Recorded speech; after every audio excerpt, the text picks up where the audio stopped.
और अब आज की बड़ी खबर, जहां प्रदर्शन के तीसरे दिन की बिग पिक्चर सबसे पहले रखते हैं आपके सामने, क्योंकि प्रदर्शनकारियों की योजना के तहत खबर बड़ी है। आपको बता दें, शाम 5 बजे सरकार और किसानों के बीच तीसरे राउंड की बैठक को लेकर आज की यह सबसे पहली और बड़ी खबर। बीकेयू का 12 से 4 बजे तक रेल रोको आंदोलन, एक और बड़ी खबर। वहीं संयुक्त किसान मोर्चा इस बार के आंदोलन से जिस तरीके से दूरी बनाए हुए है, उसे देखते हुए, जिस तरीके से अभी फिलहाल आंदोलन को देखते हुए बड़ी खबर आ रही है, उसमें महत्वपूर्ण यह है कि अब से थोड़ी देर बाद, यानी आज शाम 5 बजे का वक्त, जब सरकार और किसानों के बीच होने वाली है बातचीत। चंडीगढ़ में शाम 5 बजे तीसरे दौर की बातचीत को लेकर यह खबर आई है। 3 केंद्रीय मंत्री किसानों के साथ चर्चा करेंगे। हालांकि बैठक तक दिल्ली मार्च नहीं करेंगे किसान। एक बार फिर से जान लीजिए, आज शाम 5 बजे का वक्त है जब चंडीगढ़ में 3 केंद्रीय मंत्रियों की मौजूदगी में किसानों के साथ चर्चा होने वाली है, और तब तक दिल्ली मार्च नहीं करेंगे किसान। किसान शंभू बॉर्डर पर शांतिपूर्वक बैठे रहेंगे। वहीं किसानों की मांग को लेकर आज सरकार और किसान नेताओं के बीच तीसरे दौर की वार्ता होनी है, बैठक होनी है, बातचीत होनी है। ये बातचीत चंडीगढ़ में होगी। किसानों के साथ सरकार की ओर से 3 केंद्रीय मंत्री बैठक में शामिल होंगे। बातचीत होने तक किसानों ने शाम 5 बजे तक अपने आंदोलन को रोक दिया है, यानी प्रदर्शन को रोक दिया है। बेशक शांतिपूर्ण तरीके से बैठे हो शंभू बॉर्डर पर, लेकिन प्रदर्शन नहीं किया जाएगा। उधर किसानों के समर्थन में भारतीय किसान यूनियन उग्राह ने पंजाब में रेल रोको आंदोलन का ऐलान कर दिया। यानी ठीक 8 घंटे बाद अब सबकी निगाहें होंगी शाम 5 बजे इस बैठक में, सरकार और किसानों के प्रतिनिधित्व की बैठक में क्या कुछ होता है।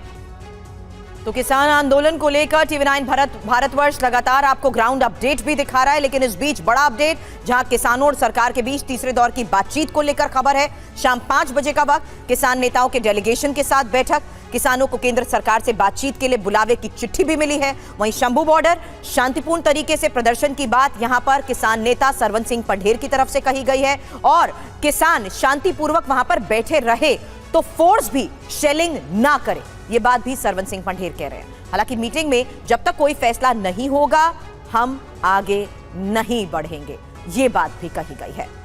जी हां, और सरकार के साथ साथ आज होने वाली तीसरे दौर की बातचीत पर भी नजर है। किसान नेताओं का रुख सकारात्मक है।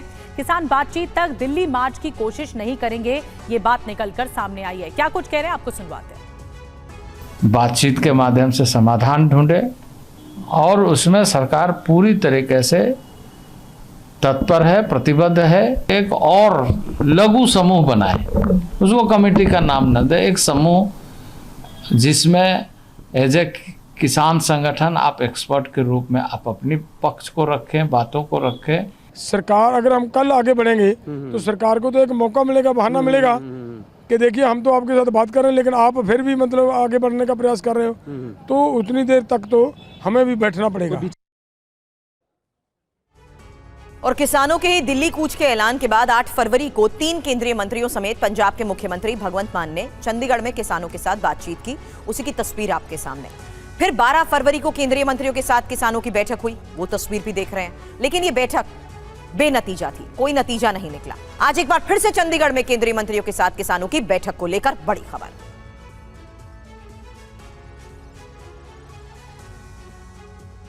तो तीनों बैठक की आपको तस्वीर हमने दिखाई, लेकिन कोई नतीजा निकल नहीं पाया। हमारे साथ हमारे सहयोगी की एक बड़ी टीम इस वक्त ग्राउंड जीरो पर मौजूद है। आप सुमंत कुमार को देख रहे हैं जो शंभू बॉर्डर से इस वक्त हमारे साथ जुड़ रहे हैं। अभिजीत ठाकुर को आप देख रहे हैं जो सिंघू बॉर्डर से हमारे साथ हैं। शालिनी वाजपेयी हमारे साथ गाजीपुर बॉर्डर से जुड़ रही हैं। जितेंद्र भारी हमारे साथ शंभू बॉर्डर से जुड़ रहे हैं। तो सबसे पहले जितेंद्र, मैं आपके पास ही आ रही हूँ, क्योंकि शंभू बॉर्डर पर शांतिपूर्ण तरीके से प्रदर्शन हो रहा है। लोग जो किसान हैं वो बैठे हुए हैं, लेकिन सबकी नजरें इस वक्त टिकी हुई हैं शाम 5 बजे पर कि आज क्या जो वार्ता होनी है, क्या उस पर कोई हल निकलेगा। बिल्कुल, देखिए सबकी नज़र सिर पे टिकी हुई है। तीसरा दिन है, और जिस तरह से हमने देखा पिछले जो 2 दिन हैं वो बेहद ही तनावपूर्ण रहे किसानों और जो सुरक्षा बल उनके बीच में। तो ऐसे में बीच का रास्ता ये निकाला गया है कल की बैठक की जाए, और यहाँ पर हमने किसानों से पूछा कि कल जब बातचीत हो रही थी तो आज शाम की बैठक तो क्या उनकी रणनीति रहेगी, तो एक तरह सीज फायर उन्होंने कहा है। तो बड़ी उम्मीदें हैं शाम की मीटिंग से, लेकिन इस बीच में आपको बता दूं कि कुछ बड़े डेवलपमेंट्स भी हैं। एक तरफ जहां पंजाब हरियाणा हाई कोर्ट जो है वहां पर इस मामले में सुनवाई भी है, क्योंकि 13 तारीख को सुनवाई हुई 13 फरवरी को, तो वहां पर नोटिस जारी कर कोर्ट ने जवाब तलब किया था पंजाब से, दिल्ली से और साथ ही साथ हरियाणा सरकार से, केंद्र सरकार से कि आखिर जो प्रदर्शन को लेकर उनकी क्या तैयारियां हैं और बल प्रयोग आखिरी रास्ता हो। तो एक तो वहां पर जवाब दिया जाना है, वो बड़ा अपडेट है, उसमें कोर्ट के क्या कहना होगा, टिप्पणी होगी।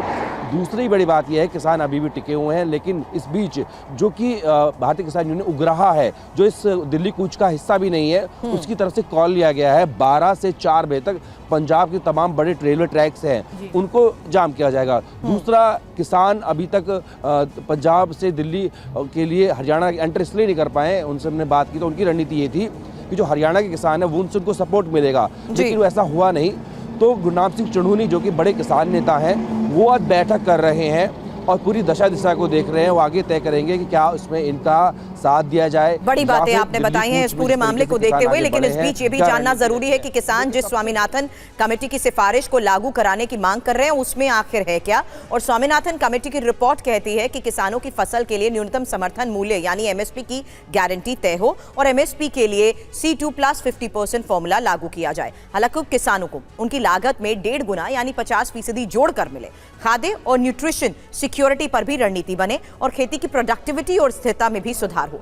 किसानों को मिलने वाले कर्ज का फ्लो बढ़े। पहाड़ी तटीय क्षेत्रों में किसानों के लिए खेती कार्यक्रम बने और कृषि से जुड़े सामान की क्वालिटी और लागत भी सुधरे। हालांकि बेहतर कृषि के लिए स्थानीय निकायों को सशक्त भी बनाया जाए।